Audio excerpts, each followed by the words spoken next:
أعوذ بالله من الشيطان الرجيم. بسم الله الرحمن الرحيم. وقال الذين كفروا لا تأتينا الساعة قل بلى وربي لتأتينكم عالم الغيب لا يعزب عنه مثقال ذرة في السماوات ولا في الأرض ولا أصغر من ذلك ولا أكبر إلا في كتاب مبين ليجزي الذين آمنوا وعملوا الصالحات أولئك لهم مغفرة ورزق كريم والذين سعوا في آياتنا معاجزين أولئك لهم عذاب من رجز أليم ويرى الذين أوتوا العلم الذي أنزل إليك من ربك هو الحق ويهدي إلى صراط الحميد صدق اللہ العظیم۔ یہ سورہ سبا ہماری چل رہی ہے، اس کی 4 آیتیں آپ حضرات نے سنی۔ اللہ جل جلالہ فرماتے ہیں اور جن لوگوں نے کفر اپنا لیا ہے وہ یہ کہتے ہیں کہ ہم پر قیامت نہیں آئے گی۔ آپ ان سے فرما دیجئے کیوں نہیں آئے گی؟ میرے عالم الغیب پروردگار کی قسم، وہ قیامت تم پر ضرور آ کر رہے گی۔ کوئی ذرہ برابر چیز اللہ کی نظر سے دور نہیں ہوتی، نہ آسمانوں میں نہ زمین میں، اور نہ اس سے چھوٹی کوئی چیز ایسی ہے نہ بڑی کوئی چیز جو ایک کھلی ہوئی کتاب لوح محفوظ میں درج نہ ہو۔ اور قیامت اس لیے آئے گی تاکہ جو لوگ ایمان لائے ہیں اور انہوں نے نیک عمل کیے ہیں، اللہ جل جلالہ ان کو انعام دے۔ ایسے لوگوں کے لیے بخشش ہے اور عزت کی روزی ہے۔ اور جن لوگوں نے ہماری آیتوں کے بارے میں یہ کوشش کی کہ ان کو ہم ناکام بنائیں، ان کے لیے دردناک سخت قسم کا عذاب ہے۔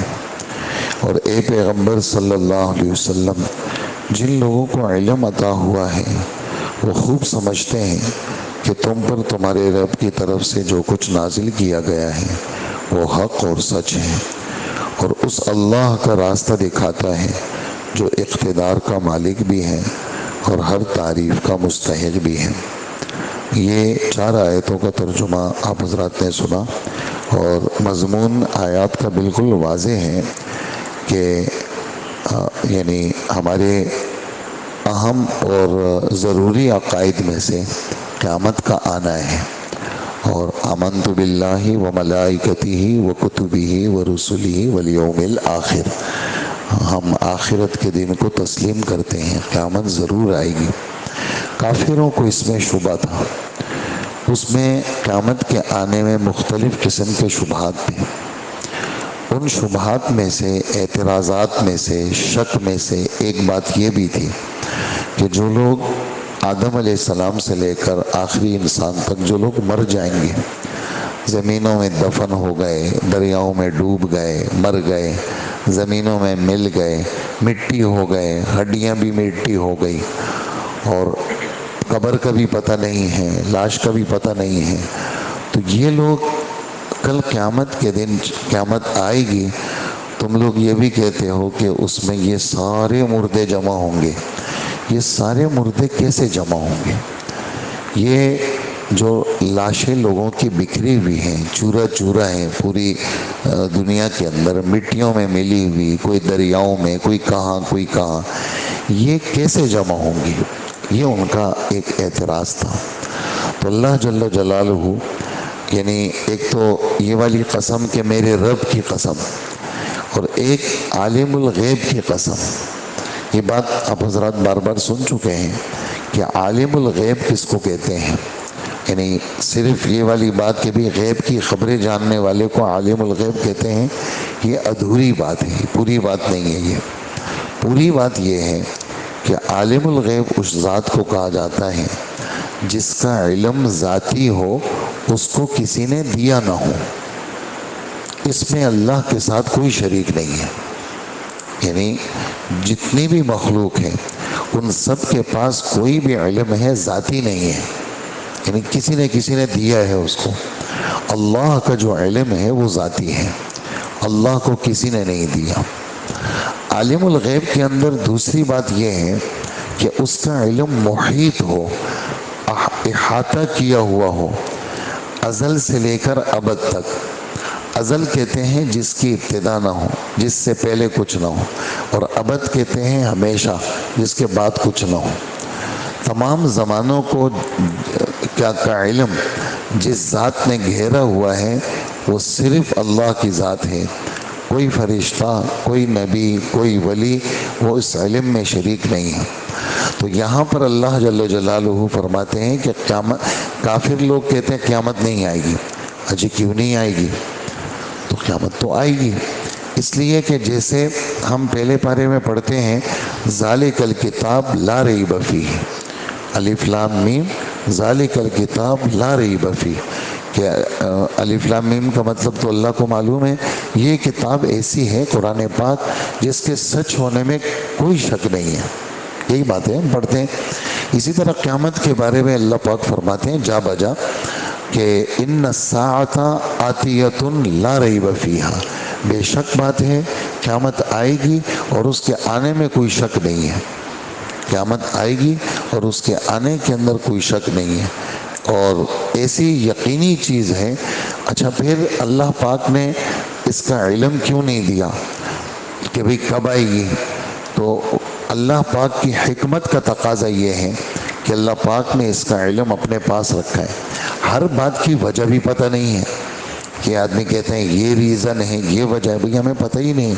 اللہ پاک نے اس کا علم اپنے پاس رکھا ہے اور خود فرماتے ہیں قل انما علمها عند اللہ. قرآن پاک کی آیت پڑھی میں نے، قل انما علمها عند اللہ. آپ فرما دیجئے، انما کا ترجمہ ہے یہی بات ہے، اس کے سوا کوئی بات نہیں ہے. قل آپ کہہ دیجئے یہی بات ہے، اس کے سوا کوئی بات نہیں ہے. قیامت کا علم اللہ کے پاس ہے اور کسی کے پاس نہیں ہے. یہاں پر یعنی میرے رب کی قسم قیامت آئے گی اور عالم الغیب کی قسم قیامت آئے گی. تو عالم الغیب کی قسم کیوں کھائیے؟ کہ اس لیے کھائی ہے کہ جتنی لاشیں دنیا کے اندر بکھری ہوئی ہیں، کافروں کا یہ گمان ہے کہ اللہ پاک اس کو کیسے جمع کریں گے.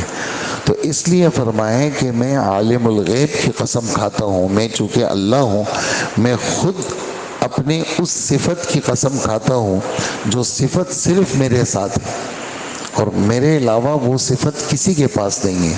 تو میں اس صفت کی قسم کھاتا ہوں کہ میرے علم میں ہے کہ زمین کے کس کس حصے میں لاش کا کون کون سا ٹکڑا موجود ہے، وہ میرے علم میں. اچھا یہ بات کہاں ہے؟ یہ سورہ قاف کے اندر ہے، 26ویں پارے میں بالکل شروع میں اللہ پاک فرماتے ہیں. یہ باتیں بھی آپ کو میں عرض کر چکا ہوں. قد علمنا ما تنقص الارض منہم، یقینی اور پکی بات ہے کہ ہمیں سب پتہ ہے زمین کے کس کس حصے میں کس کی لاش موجود ہے. اچھا کس کی لاش کو زمین نے کتنا کھایا ہے یہ بھی ہمیں پتہ ہے، اور کس کس لاش کے کون کون سا حصہ، مٹی کے کس کس جز کے اندر کس کا کیا حصہ موجود ہے ہمیں پتہ ہے. اور دوسری بات وعندنا کتاب حفیظ، ہمارے پاس لوح محفوظ بھی ہے، کوئی چیز اس سے باہر نہیں ہے. جو ہو چکی ہے، جو ہو رہی ہے، جو آئندہ ہوگی، وہ لوح محفوظ میں موجود ہے. یعنی یہ قدم قدم پہ اللہ پاک ہمارے عقائد پہ بحث کرتے ہیں کہ ہمارا عقیدہ درست رہے اور کسی موقع پر شک شبے کا شکار نہ ہو. تو عالم الغیب کی قسم، میری وہ صفت عالم الغیب کی قسم کہ لاش تو کوئی چیز ہی نہیں ہے، کائنات کا کوئی ذرہ. اچھا ذرے کی تعریف حضرات کیا کرتے ہیں؟ ذرے کی تعریف کرتے ہیں کہ روشن دان سے جیسے دھوپ آ رہی ہے، اس میں آپ نے دیکھا ہوگا چھوٹے چھوٹے ذرات ہوتے ہیں جو بمشکل یعنی غور سے نظر آتے ہیں، اور ویسی اگر آپ غور نہ کریں تو نظر بھی نہیں آئیں گے. اللہ پاک فرماتے ہیں اتنا ذرہ وہ بھی میرے علم میں ہے. یا ذرہ کہتے ہیں اس چھوٹی چونٹی کو جو سرخ چونٹی ہو بالکل معمولی سی، تو اس کو بھی اللہ پاک فرماتے ہیں یہ مجھ سے غائب نہیں ہے۔ آسمانوں میں کوئی ذرہ ہو، زمین میں کوئی ذرہ ہو، وہ میرے علم سے باہر نہیں ہے، اور میرے علم میں ہے یہ چیز۔ جب یہ چیزیں میرے علم میں ہیں تو کسی کی لاش کہاں پر ہے وہ سب میرے علم میں ہے۔ اور قیامت کیوں آئے گی؟ اس لیے آئے گی تاکہ کافروں کو سزا ملے اور ایمان والوں کو اچھا بدلہ ملے۔ یہ مضمون بھی پورے قرآن میں گھوم رہا ہے کہ دنیا کی یہ جتنا سسٹم بنایا ہے، آسمان، زمین، چاند، سورج، ستارے، یہ اس لیے نہیں بنایا کہ بس ویسے ہی بنایا اور ویسے ہی ختم ہو جائے گا، نہیں۔ یہ بار بار یہ والی بات بھی 17ویں پارے کے دوسرے صفحے پر سورہ دخان کے آخری رکوع سے پچھلے رکوع میں یعنی دوسرے رکوع میں اللہ پاک فرماتے ہیں وَمَا خَلَقْنَا السَّمَاوَاتِ وَالْأَرْضَ وَمَا بَيْنَهُمَا لَاعِبِينَ۔ ہم نے آسمان اور زمین کو کھیل کود کے لیے پیدا نہیں کیا کہ بس یہ آ گیا جی یہ بنا دیا۔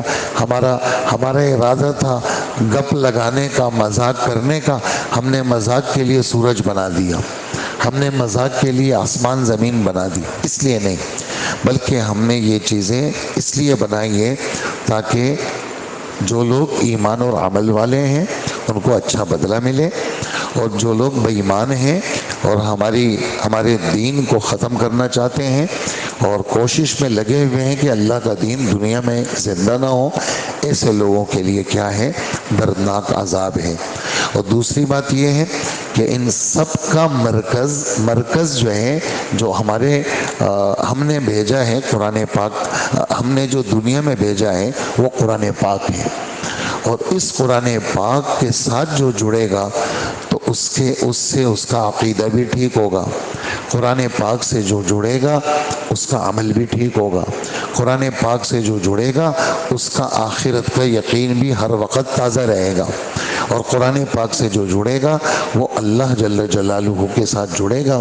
اس وجہ سے یہ جو آخری آیت ہے اس میں قرآن پاک کا برحق ہونا، ہمارے رب نے فرمایا کہ اے پیغمبر، جن لوگوں کو قرآن پاک کا علم حاصل ہوا ہے وہ خوب سمجھتے ہیں کہ تم پر تمہارے رب کی طرف سے جو کچھ نازل کیا گیا ہے وہ بالکل حق اور سچ ہے، یعنی وہ قرآن پاک میں شک نہیں کرتے، اور قرآن پاک اس اللہ کا راستہ دکھاتا ہے جو اقتدار کا مالک بھی ہے اور ہر تعریف کا مستحق بھی ہے۔ لہٰذا قرآن پاک کے ساتھ جڑنا یہ ہر مومن کے لیے کیا ہے؟ ظاہری لحاظ سے کہ تلاوت کے اعتبار سے بھی، اور باطنی لحاظ سے یعنی اس کی شرح اور اس کی تفسیر کے لحاظ سے، اور روحانی اور کے لحاظ سے بھی کہ اس قرآن پاک کا مغز کیا ہے۔ تو قرآن پاک کا مغز آدمی کا اللہ کے ساتھ جڑنا ہے۔ قرآن پاک کی بنیاد کیا ہے کہ بندہ کس کے ساتھ جڑ جائے؟ وہ اللہ کی ذات کے ساتھ جڑ جائے۔ اس وجہ سے جو آخری آیت نمبر 6 ہے، اس کے اندر قرآن پاک کا برحق ہونا، قرآن پاک کے ساتھ جڑنا، اس کی ہمارے رب نے کیا دی ہے؟ ترغیب دی ہے۔ اسی پر ہم اپنی بات ختم کریں گے۔ اللہ پاک ہمیں عمل کی توفیق عطا فرمائے۔ الحمدللہ رب العالمین۔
وصلی اللہ وسلم علی نبینا محمد وآلہ واصحابہ اجمعین برحمتک یا ارحم الراحمین۔